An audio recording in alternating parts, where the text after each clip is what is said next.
ঈদের লম্বা ছুটি শেষে আজ খুলেছে অফিস আদালত। দর্শক, আপনাদেরকে এই মুহূর্তে সরাসরি সংযুক্ত করেছি শাহবাগ মোড় থেকে, এবং যেখানে আপনারা দেখতেই পাচ্ছেন বিগত 10 দিনের তুলনায় আজকে কিন্তু রাস্তার অবস্থা যেই পুরাতন যেই চিত্র অর্থাৎ চিরচেনা যেই চিত্র ঢাকা শহরের, সেটি কিন্তু ফিরে এসেছে। এবং আজকে অফিস আদালত খুলছে দীর্ঘ 10 দিনের ছুটি শেষে, যার কারণে কিন্তু কর্মজীবী মানুষ যারা রয়েছেন তারা কিন্তু বেশ কিছুদিন যাবতই ঢাকায় ফিরছেন, অর্থাৎ ঈদের পর থেকেই কিন্তু তারা ঢাকায় ফিরতে শুরু করেছেন। এবং গতকাল রাতে কিন্তু রাত অবধি কিন্তু তারা ঢাকায় ফিরছেন, এবং আজ সকালেও কিন্তু অনেকেই ঢাকায় এসেছেন অফিস আদালতে যুক্ত হওয়ার জন্য। দর্শক, এই মুহূর্তে কিন্তু দেখতে পাচ্ছেন শাহবাগে কিন্তু যানবাহনের সংখ্যা যেমন বেড়েছে, তাতে কিন্তু সাধারণ যাত্রীদের সংখ্যাও কিন্তু বেশ রয়েছে।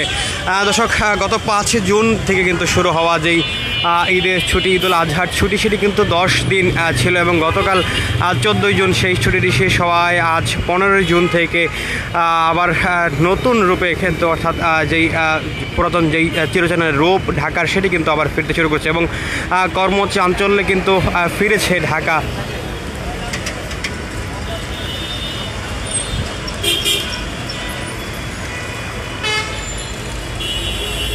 দর্শক, আপনাদের যদি জানিয়ে রাখি, 10 দিনের এই ছুটি শেষে ঢাকায় ফিরতে শুরু করেছে কিন্তু বেশ কিছুদিন যাবতীয় কর্মজীবী মানুষ, এবং যারা ঢাকায় বসবাস করছেন বা শিক্ষা প্রতিষ্ঠানে শিক্ষার্থী যারা রয়েছেন এবং বিভিন্ন কাজে যারা ঢাকায় আসেন, তারা কিন্তু ঢাকায় চলে আসেন। এবং গতকাল কিন্তু বিভিন্ন সড়কে, ঢাকায় প্রবেশ পথের বিভিন্ন সড়কে কিন্তু যানজটের চিত্র ছিল, এবং বিশেষ করে ঢাকা টাঙ্গাইল মহাসড়ক সহ উত্তরবঙ্গের সড়কগুলোতে কিন্তু দীর্ঘ সারি লক্ষ্য করা গেছে যানজটের। এছাড়াও কিন্তু বাড়তি ভাড়ার বিষয়টি কিন্তু যাত্রীরা বলছিলেন, অভিযোগ করছিলেন যে তারা যখন ফিরছিলেন তখন কিন্তু বাড়তি ভাড়া আদায় করছিলেন গণপরিবহনের শ্রমিকরা, সেই বিষয়টিও কিন্তু তারা অভিযোগ করছিলেন।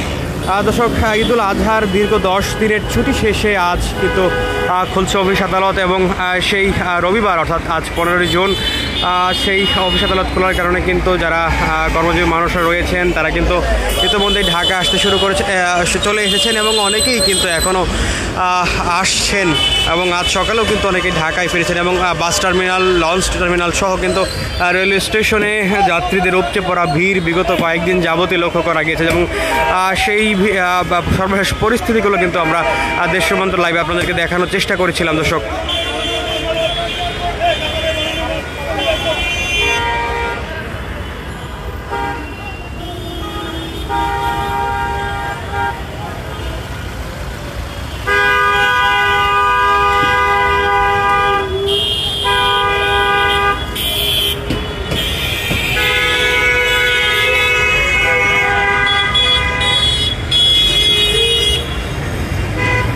ঢাকার যেই চিরচেনা রূপ সেটি কিন্তু ফিরে এসেছে, এবং যানজট কিন্তু সকাল থেকে বিভিন্ন সড়কে, ঢাকার বিভিন্ন সড়কে লক্ষ্য করা গেছে।